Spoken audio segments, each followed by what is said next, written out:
성령이 오셨네. 신혼여행에서 돌아온 며느리 또 아들을 시어른이 앉혀놓고 두 가지 이야기를 합니다. 주말이 되면 토요일날 시댁에 와서 저녁을 같이 먹자. 그리고 주일날은 함께 교회에 가야 된다. 이 시어른이 신혼여행에서 갓 돌아온 아들과 며느리에게 두 가지를 이야기했습니다. 신앙생활을 하지 않던 며느리였지만 시어른들의 말을 거역할 수 없었어요. 그래서 이제 직장을 나가면서 주말에 쉬고 싶은 마음이 있지만 토요일 저녁이 되면 시어른들과 식사를 같이 하고 또 주일날 시대 시어른들과 함께 교회에 출석을 하게 되었습니다. 또 생활을 하다 바쁘다 보니까 어떤 날은 토요일날 시댁에 못 가게 되는 일이 생기는 겁니다. 그러면 시어머니로부터 불호령이 떨어져요. 그리고 주일날 만나서 교회를 갈 때 또 시어머니가 잔소리를 합니다. 그러면서 시간이 흘러가죠. 아이를 임신하고 또 아이를 해산하고 또 자녀를 키우다 보니까 점점 바빠지는 거예요. 또 몸은 더 피곤해지는 거예요. 그래서 토요일날 시어른을 만나러 가지 못할 때가 점점 많이 생깁니다. 그러면 여지없이 시어머니의 불호령이 떨어지는 거예요. 그럴 때마다 이 며느리의 마음속에 상처가 됩니다. 좀 이해를 해줬으면 좋겠는데 또 피곤해서 교회를 주일날 가지 못하면 날벼락이 떨어집니다. 마음의 상처가 점점 깊어지기 시작합니다. 며느리는 결국 교회를 나가지 않기로 굳게 결심을 하게 됩니다.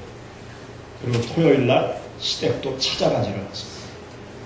애들이 커가면서 더 이상 시부모의 말을 듣지 않는 그러한 며느리가 되고 말았습니다. 우리들의 가정을 행복한 가정으로 만들어 가기 위해서 필요한 것이 있는데 그것이 무엇인가 하면 배려와 희생이 필요합니다. 특히 가족을 구원하려고 할 때 이 배려와 희생이 없이는 가족을 구원할 수가 없습니다.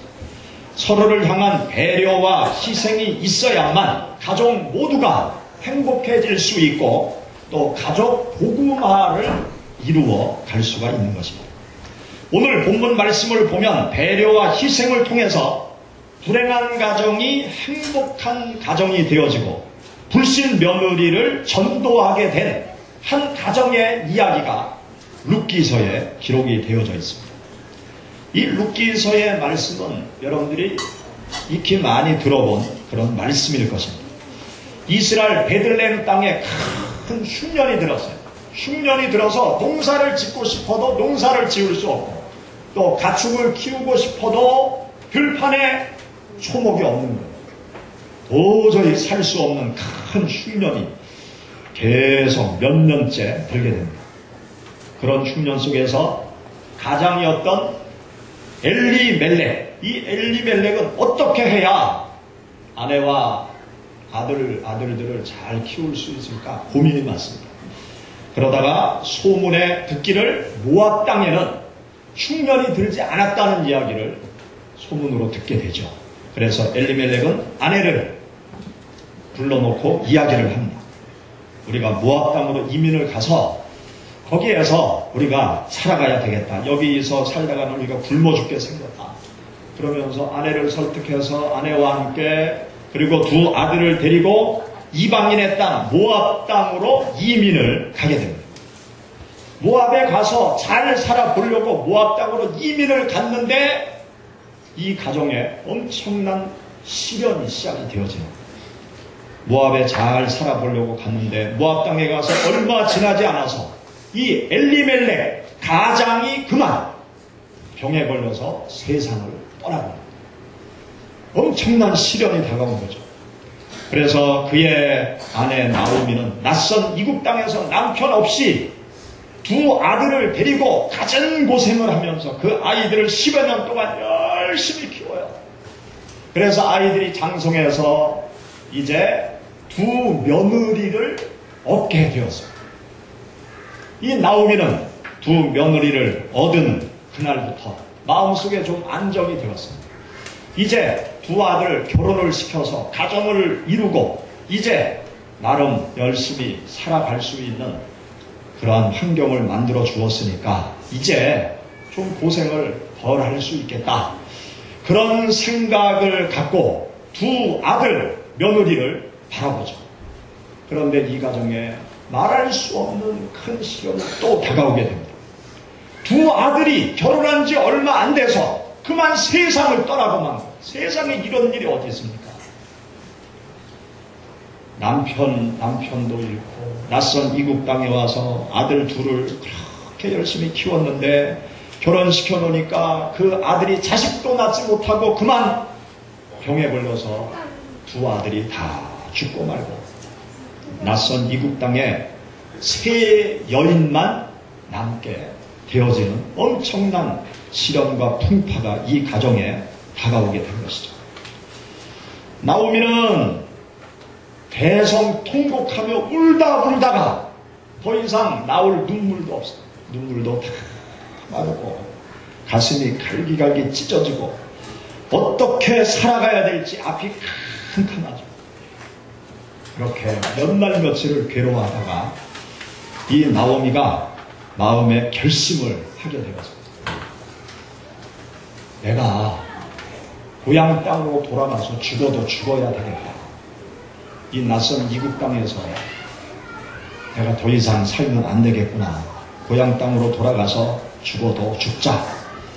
그러면서 두 며느리를 아침 일찍 불러다 놓고 이야기를 합니다. 어떤 이야기를 하는가 하면 나는 이제 이스라엘 땅 고국 고향 땅으로 가려고 한다. 너희는 나를 따라올 필요가 없다. 너희는 결혼을 했지만 아직 아이를 낳지 못한 그러한 상태이니까 친정으로 돌아가서 좋은 남자를 만나서 새 출발을 해라. 나는 고향으로 돌아가겠다. 그렇게 두 며느리를 불러다 놓고 이야기를 합니다. 그러니까 두 며느리가 통곡을 하면서 아닙니다. 우리도 어머니 따라가겠습니다. 그러니까 이 나오미 시어머니는 나를 따라온 걸 아무 소망이 없다.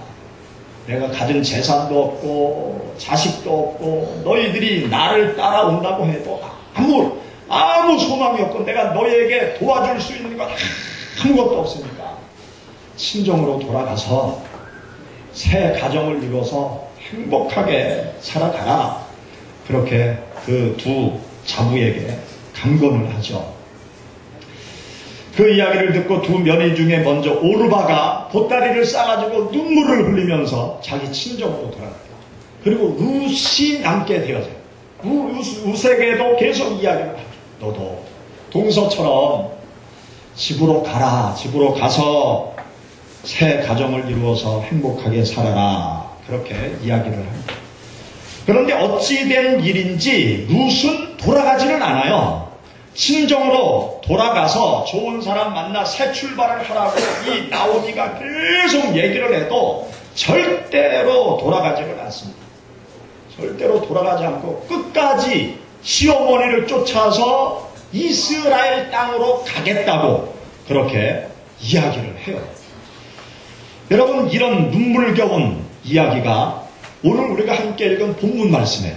여기 본문 말씀 가운데 14절부터 18절의 말씀, 우리 다시 한번 14절부터 18절의 말씀을 우리 읽어보시죠. 그들이 소리를 높여 다시 울더니 오르바는 그 시모에게 입맞추되 룻은 그를 붙쫓았더라. 나오미가 또 가로되 그 백성과 그 신에게로 돌아가나니 너도 동서를 따라 돌아가라. 룻이 가로되 나로 어머니를 떠나며 어머니를 따르지 말고 돌아가라. 강권하지 마옵소서. 어머니께서 가시는 곳에 나도 가고 어머니께서 유숙하시는 곳에서 나도 유숙하겠나이다. 어머니의 백성이 나의 백성이 되고 나의 하나님이 되시리니 어머니께서 죽으시는 곳에서 나도 죽어 거기 장사될 것이라. 만일 내가 죽는 일 외에 어머니와 떠나면 여호와께서 내게 벌을 내리시고 더 내리시기를 원하나이다. 나오미가 룻에 자기와 함께 가기로 굳게 결심함을 보고 그에게 말하기를 그치니라. 아멘. 여러분, 여기 말씀에 보면 시어머니를 쫓는 룻의 모습이 여기 기록되어 있죠. 시어머니를 끝까지 따라가려고 하는 룻의 모습을 보면서 여러분들은 어떤 생각을 하십니까? 제가 학생 때부터 이렇게 신앙생활을 하면서 이 룻기서의 말씀을 설교 말씀 들을 많은 기회가 있었어요. 이 본문의 말씀, 효부의 대표적인 성경에 나타나는 효부의 아름다운 모습으로 많이 소개가 되어졌습니다. 그리고 부모에게 효도하는 그러한 예화로 이야기로 많이 들었어요. 그런데 제가 이 말씀을 읽어가면서 제 마음속에 새롭게 깨달아지는 것이 있었어요. 여기 본문 말씀의 상황을 보면은요, 이 룻이라는 이 자부도 동서 오르바처럼 친정으로 당연히 돌아가야 했었습니다. 그런데 여기 보면 오르바는 친정집으로 돌아가는데 이 룻은 돌아가지를 않았어요. 룻의 발걸음을 붙잡아 놓는 것이 여기 본문을 읽어보면 있습니다. 룻의 발걸음을 붙잡아 놓는 것이 무엇이었느냐?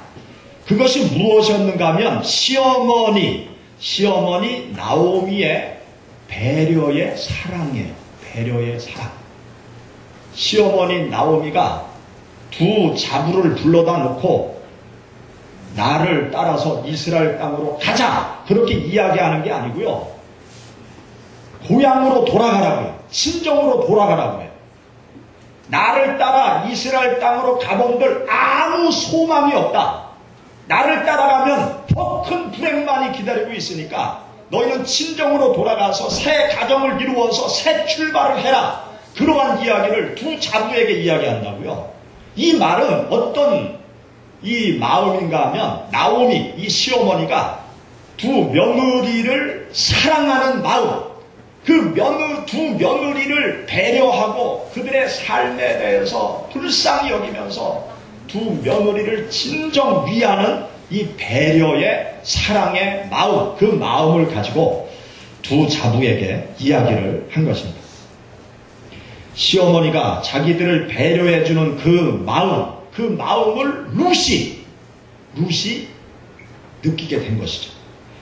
그리고 그 고마운 마음을 느끼는 순간 이 룻의 마음 속에 새로운 마음이 생깁니다. 시어머니를 불쌍히 여기는 마음이 그 마음 속에 생긴 겁니다. 시어머니가 고향으로 돌아가겠다고 하는데 아무 소망도 없는 그러한 고국 땅으로 돌아간다고 하는데 본인의 미래에 대해서는 다 두려워하고 자기들을 위하는 그 생각만을 가지고 이야기를 해줍니다. 며느리를 위하는 배려의 사랑을 그 두 자부에게 보여주는 것이죠. 그때 이 룻의 마음속에 큰 감동과 그리고 그 순간 시어머니를 불쌍히 여기는 마음이 그 마음속에 든 것입니다. 홀로 된 늙은 시어머니 혼자 두면 어떻게 살아가실까? 내가 돌봐드려야 되지 않을까?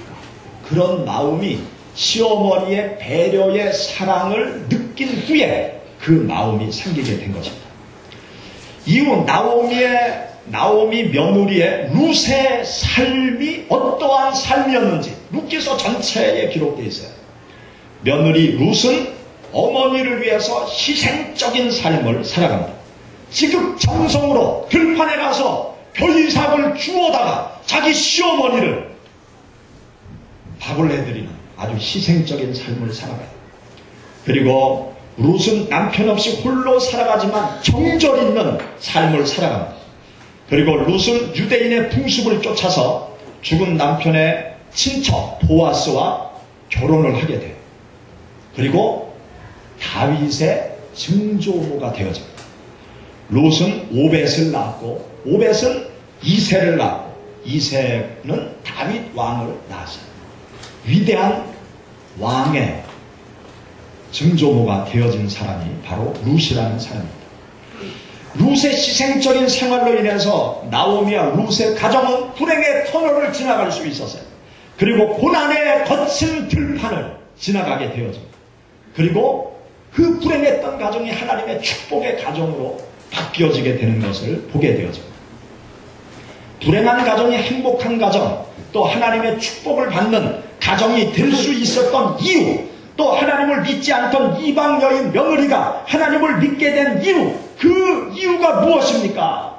시어머니 나오미가 며느리를 사랑해서 며느리에게 해준 배려의 말, 그 말 한마디가 룻의 마음을 바꿨고, 그리고 룻으로 하여금 시어머니를 잘 숨기게, 그리고 하나님의 놀라운 축복을 받아서 위대한 다윗 왕의 혈통의 조상이 되어진 것입니다.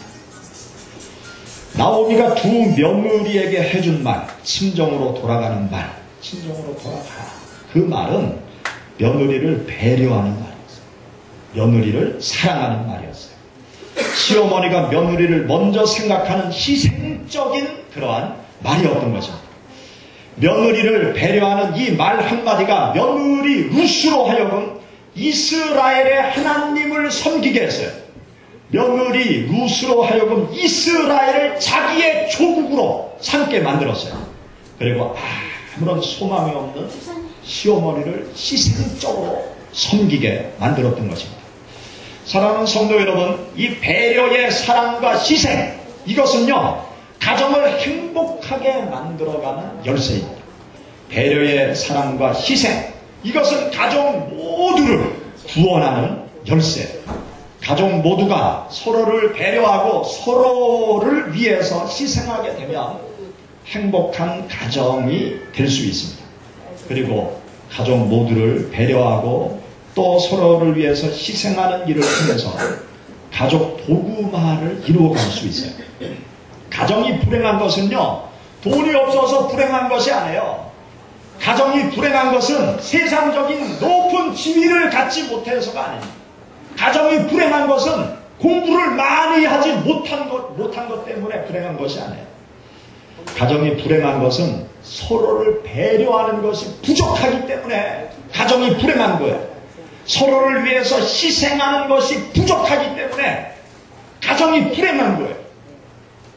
부부가 왜 사랑하다가 이혼을 합니까? 서로를 배려하지 못하고 서로를 위해서 희생하지 못하니까 갈라지는 거예요. 찢어지는 거죠. 가정이 산산이 부서지는 그 가정의 중심을 보면요, 서로를 향한 배려, 희생 찾아볼 수가 없어요. 서로를 향한 배려와 희생, 이것이 있어야 가정이 행복해질 수 있고 한 영혼을 구원할 수 있고 가족 복음화를 이룰 수 있고 이 사회를 온전하게 만들어갈 수 있는 것입니다. 우리가 믿고 따르는 예수님은 어떤 분이시냐? 배려와 희생의 모본을 보여주신 분이 바로 예수님이세요. 예수님은 배려의 사랑으로, 희생의 사랑으로 세상 모든 영혼을 구원하셨어요. 예수님은 배려의 사랑으로, 희생의 사랑으로 모든 사람들이 자발적으로 주님을 따르도록 만드신 분이 바로 예수님이세요. 예수님의 삶의 과정을 가만히 살펴보면요, 삶의 환경을 살펴보면 예수님은 제자들, 또 당신에게 모여온 많은 군중들, 그들을 늘 배려하셨어요. 마가복음 6장 31절에 보면 예수님께서 제자들에게 하루는 이런 말씀을 하세요. 너희는 따로 한적한 곳에 가서 잠깐 쉬어라 하시니 이는 오고 가는 사람이 많아 음식 먹을 겨를도 없음이라. 예수님과 제자들이 너무 바쁜 거예요. 그래서 제자들이 밥 먹을 시간도 없는 거예요. 그러니까 예수님께서 제자들에게 잠깐 가서 쉬면서 욕이라도 해라. 여기 있는 일은 내가 하겠다. 그러면서 제자들을 보고 가서 쉬라고 말씀하세요. 그러니 제자들이 얼마나 고마웠겠어요. 예수님을 더 열심히 따르지 않았겠습니까? 또 요한복음 6장 5절 말씀에 보면 예수께서 눈을 들어 큰 무리가 자기에게로 오는 것을 보시고 빌립에게 이르시되 우리가 어디서 떡을 사서 이 사람들을 먹이겠느냐, 그런 말씀을 하세요. 하루 종일 들판에서 많은 군중들에게 하나님의 말씀을 가르치세요. 그리고 오후 시간이 되어서 그 군중들이 배고픔을 느끼게 돼요. 그때 주님께서 그 오병이어의 기적을 통해서 그 많은 무리들에게 먹거리 문제를 해결해 주시는, 배려하시는 주님의 모습을 요한복음 6장에서 보게 되어집니다. 예수님께서 요한복음 12장 24절에서 이렇게 말씀하셨어요. 내가 진실로 진실로 너희에게 이르노니 한 알의 밀이 땅에 떨어져 죽지 아니하면 한 알 그대로 있고 죽으면 많은 열매를 맺느냐. 예수님께서 이렇게 말씀하시고 당신 자신을 죽이셨어요. 당신 자신을 희생시키셨어요. 그리고 많은 구원의 열매가 맺도록 십자가 죽음의 길로 직접 걸어가신 분이 바로 예수님이십니다. 우리의 삶 속에 내가 원하는 열매, 행복의 열매를 원하십니까? 내가 죽고 죽는 희생과 배려의 삶을 가정에서, 직장에서, 사회에서 살아가야 돼요. 내가 죽지 않고 나를 희생하지 않고 다른 사람에게 배려하지 않고 어찌 행복을 원하십니까? 행복이라는 것은 나 자신의 이익을 챙길 때 다가오는 것이 아니에요. 내가 먼저 배려하고 내가 먼저 희생할 때 행복이 찾아오는 거예요. 구원의 역사는요, 배려의 사랑, 희생의 사랑을 통해서만 구원의 역사가 일어나는 것입니다. 가족 복음화를 이루기를 원하십니까? 더 배려하고 더 희생의 사랑으로 가까이 나아갈 때 가족 복음화의 역사가 일어나게 되는 것입니다. 작년에 아내와 함께 남해 청산도 섬으로 여행을 1박 2일 갔다 온 적이 있었어요. 청산도 섬에 가기 위해서 완도 부둣가에서 배를 타고 청산도 섬으로 이제 들어갔는데, 그 완도 부둣가에 이렇게 길에서 노점상하는 한 부부가 있었습니다. 그래서 거기 가서 쥐포 좀 사서 먹어야 되겠다 생각하고 쥐포를 사러 갔어요. 근데 쥐포를 달라고 하는데 부부가 장사를 하는데 남편이 가만히 쳐다보고 있는 거예요. 그래서 왜 쳐다만 보고 있나 속으로 이제 그렇게 하고 쥐포 주세요. 근데 조금 있으니까 옆에 있는 부인이 수화로 남편한테 이야기를 하는 거예요. 그러니까 그 남편이 쥐포! 알았어! 그래도 쥐포를 벗어 주는 거예요. 그 광경이 약간 이해가 잘 안 되는 상황이 딱 벌어지는 거죠. 그래서 의아한 눈초리로 이렇게 보고 있으니까 그 남편이 웃으면서 얘기하는 거예요. 예, 이상하죠? 사실은 제가 듣지를 못합니다. 그래서 손님이 뭘 달라고 하는지 제가 듣지 못해서 가만히 있었는데 우리 아내가 말을 못합니다. 그런데 청력은 살아있어서 잘 듣기는 아내가 들을 수 있어요. 그래서 아내가 듣고 나한테 얘기를 해줘서 내가 쥐포를 벗주는 겁니다. 그런 거예요. 와, 마음에 아주 짠한 감동이 오더라고요. 이 부부가 참 장애를 지니고 있어도 이 부부는 참 행복하겠다, 그런 생각이 들더라고요. 우리가 인생을 살아가면서 어떤 시련과 어려움이 다가온다고 하더라도 서로를 배려하고 서로를 위해서 희생한다고 하면 그 어려움을 다 이겨나갈 수가 있죠. 서로를 배려하고 서로를 위해서 희생하는 삶, 그 삶 속에 행복이 있는 것이고요. 서로를 배려하고 희생할 때 가족 구원의 역사, 생명의 역사가 일어날 수 있는 것입니다. 사랑하는 여러분, 서로를 향한 배려와 희생을 통해서 여러분들의 행복한 삶을 만들어 가시기 바랍니다. 여러분들이 직장 안에서 다른 사람을 배려하고 희생함으로 인해서 직장을 행복하게 만들어 가시기 바랍니다. 이 나라가 좀 더 행복한 나라가 되어지려고 한다고 하면 서로를 좀 더 배려해야 서로를 위해서 희생하는 그러한 나라 분위기가 만들어져야 될 것입니다. 여러분 모두가 서로를 위해서 배려하고 희생함으로 인해서 가정이 행복해지시고 또 가정 모두를 구원하시는 여러분들이 되시기를 주의 이름으로 축원합니다. 같이 기도하겠습니다. 성령이 오셨네